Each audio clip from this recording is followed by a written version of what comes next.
Here we have Margaret and Ken Richmond, Don's sister and brother-in-law. Margaret and Ken are here to tell me a bit about Don's childhood and Don growing up before and after his accident. Margaret, could you please tell me a bit about your mother, Hazel Pugh, and the highlights in her life, and your dad as well, Ernie Pugh. What was his view on raising the family, bringing up the family? Oh, there's a lot of questions there with information. I felt my mom and dad were pretty strict in bringing us up. We didn't have a TV until 1985, so I know we grew up with our friends who had TV. They wouldn't let us buy comic books. We had to read them at our neighbors with our friends. They did let us read the illustrated comics at the cottage, but not any of the Dagwood and Blondie ones, or the really ordinary ones that were fun to read. She always made us do homework after supper. She had extra books that, you know, grade 2 or grade 3, extra math and English sentences and spelling and so on. But we always did a lot of traveling, so that was a good part of life. In the summer, we often went traveling, and I think the best part was life at the cottage. We had the summers there every summer, and Dad would drive into work and leave Mom and the 3 kids at the cottage, and we had a lot of fun there. It was free. We didn't have a TV. We didn't have a telephone even, so friends out. Sometimes we had friends out, but else with the neighboring children. And that's how you grew up, and you enjoyed it. You wouldn't change it? No, I don't think so. That was good. Dad, I think Mother was the disciplinarian. If Dad ever got cross, he just had a big, loud voice, but he didn't usually have to use it. I didn't find. But Mother was pretty strict. I don't know about you, Donald, but I got lots of spankings when I was little, until I learned to smarten up. What was it like growing up with Don and George?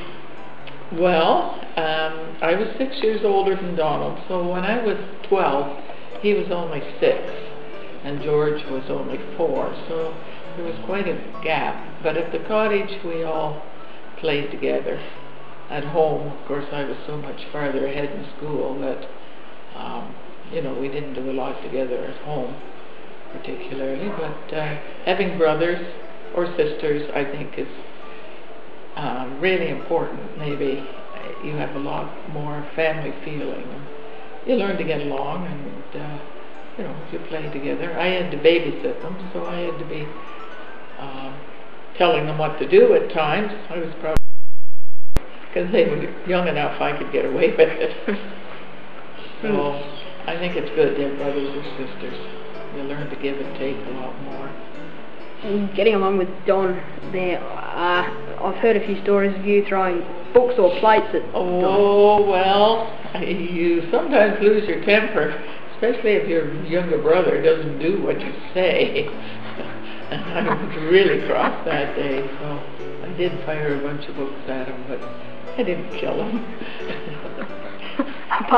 He probably did what I wanted after that, and then I had to clean up afterwards. But I didn't do that, only once. I guess I felt guilty. Apart from that, what was it like growing up with Don after book throwing and bossing around? And we probably got along a bit better. I think I did feel guilty, and I thought, no, I can't do that anymore. Unless he got older. You know, the 2 boys would play together quite well. But remember in the sunroom, we had the train set up, and we'd make forts with blankets, and we'd all play together. Good fun. Good brothers and sisters. Yeah. I think you're a bit older. I don't know how old Don was. What do you think? What did you think of when Don left Canada to come to Australia? Was it a bit of a shock, or relief, or what was it? Well, as I say, he had gone his own route by then, and I was married by then, and he wasn't. We got married in 1967. He left in, what year? 72? 76? What year did you leave? 75. 75. So we've been married 8 years. We had 2 children. He'd been way up north, and I wasn't surprised because what he'd been doing up north was very adventuresome. And if you didn't like teaching up north, down south would be tamer. So to go to a new land would be a real adventure. And we were used to traveling. We weren't, you know, we'd done a lot of traveling, so this is just another step for Don. Oh, and Ken, you were married to Margaret around that time. What do you think of Don moving from Canada to Australia? Well, again, I didn't know Don very well. He was in the Naval Reserve when we got married, and he did drop in a couple of times when we were just newly married, so I got to know him generally. But no, he was a real adventurist. He was single and ready to see the world, and took advantage of it. So, and he loved history, loved to delve into history. So the people of the world would interest him, and he did that with his trek across India and so on, and before coming to Australia. So that's kind of the kind of person I got to know. Most people would never have that chance. No. A lot of people in those, you know, those years, 75, most people settled down and stayed. They wouldn't have an adventure like that. You really had to pick up and leave family and friends and everything else. It's a big jump. Yeah, so it Makes you kind of proud, really. You know, I have a brother in Australia, and that was a long way away in those days. What contact, when you and Ken were married, what contact did you have with Don when he went to Australia? Well, I don't really remember a lot of contact. You were teaching, we were teaching, we were both teaching, and we had 2 young boys, so our life was pretty busy. It would probably just be phone calls and I suppose a postcard if we got to travel, a few letters, and that was about it. Do you remember anything else? No, it was so far away from our lifestyle that we knew he was there, but didn't know much about it. Fair enough. Yeah. When Don had his accident in 1978, had you seen Don since then, or? No. No, that was 3 years after he'd gone, and it was a shock out of the blue.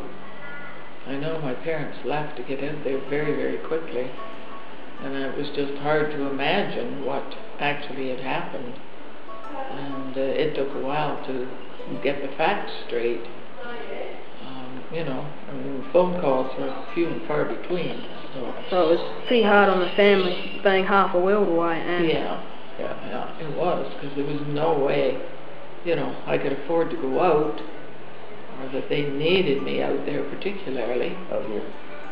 Out here. You're in Australia. You're in Australia now. It's, Mom and Dad went out, and I was glad of that. They were free to go. So it was just a real shock. And then when you get the final news and begin to realize what it means, it's even worse. But I just couldn't get out there. I think one thing that gave us great hope with Don's recovery was the article in the newspaper on Don's therapy, and they did a sort of a write-up on him, and then he sent it to us, and all of a sudden you could see that he still had that spirit and he was going to fight it. Good on you. And yeah, it made us feel wonderful. How have you got on with Don since the accident in 1978? Still the same? Terrible. Terrible. Well, followed, you know, his progress, especially when he was in rehabilitation. And then since then, of course, I think the first trip you made back was in '88 that we saw you. So that was 10 years after the accident. And by then he had traveled a lot to other countries because he had everything organized to do what he had to do. So it was great to see him in Canada. And that's when he got this bus and was traveling around on the continent. So it was really good to see that he was really quite self-sufficient, except for needing that caretaker. And it was good to see. That he'd recovered and, well, that he was doing so well. Good spirit, yep. Oh yeah, you'd have to have a good spirit to come that distance and, you know, overcome so many things that we take so much for granted that, you know, you either have to be able to do yourself slowly, or you can't do them and you have to be able to get around them to progress. Yeah, so you definitely think he's coped with being quadriplegic? Very well. Very well? Very, very well. Most people haven't done half of what he's done. So, it's wonderful. I know you came over 2 weeks ago to Australia and come to see Don for his 60th birthday party. How do you think Don is getting on now that he is 60 years old? Isn't it you get better with age? Hopefully. Well, I think he's still doing very, very well. It will be a challenge to retire gracefully, I think, and keep busy and keep up with your friends, and still feel needed. That's the hard thing. If you let everything drop, then you wonder, you know, why are you here? So I think with his hobbies, he won't have any trouble carrying on, and hopefully he'll maybe be a bit more commercially successful. Who knows? What's your view on that, Ken? How do you think Don? Well, I think he'll do fine. He's already bragging about this free time to be able to do his own lifestyle, and he's always been his own lifestyle person anyway. But one thing you haven't mentioned in this history of Don is your cancer and his assistance with that. Go ahead. Well, you're asking about Donald at his 60th birthday. Of course, we came for his party, but I really wanted to come because who knows what's down the road, and Donald did such a service for me.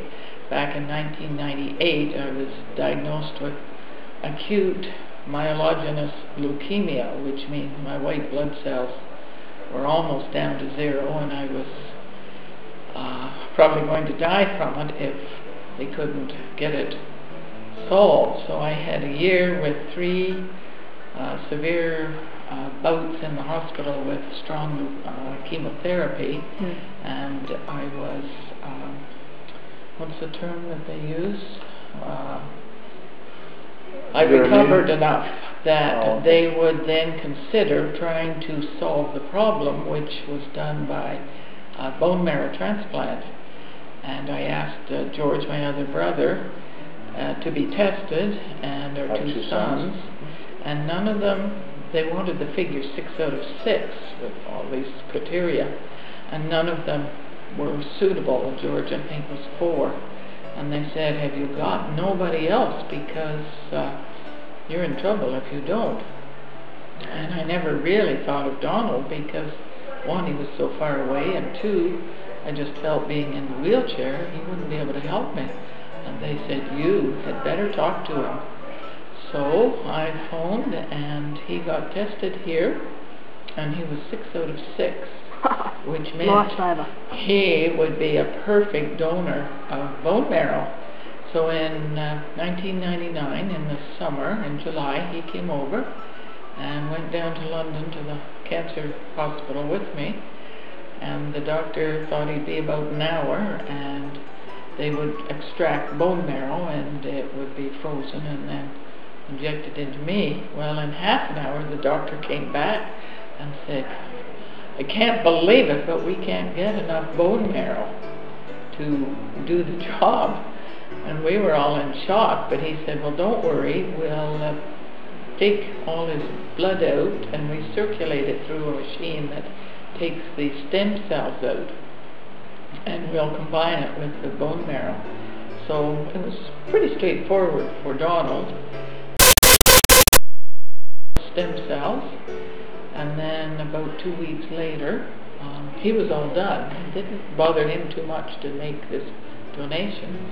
2 weeks later I went in, and I was just in my hospital bed, and they came in and just dripped it in, this combination, and saying happy birthday, because I was going to have a new life, and I changed my blood count.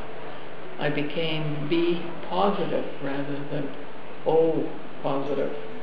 Changed my blood completely, because they took it all out and cleaned it and put this new combination in. And from then on I have recovered and have had 7 years of perfect checkups, thanks to Donald. So he's been a marvelous brother. Good on him. Yes. Well, I'd like to thank you for the interview, and I hope you enjoy your stay in Western Australia. Thank you, Ken. Thank you, Margaret. Thank you very much. Thank you. We've enjoyed doing this. To be here. Good luck. Thank you. Thanks.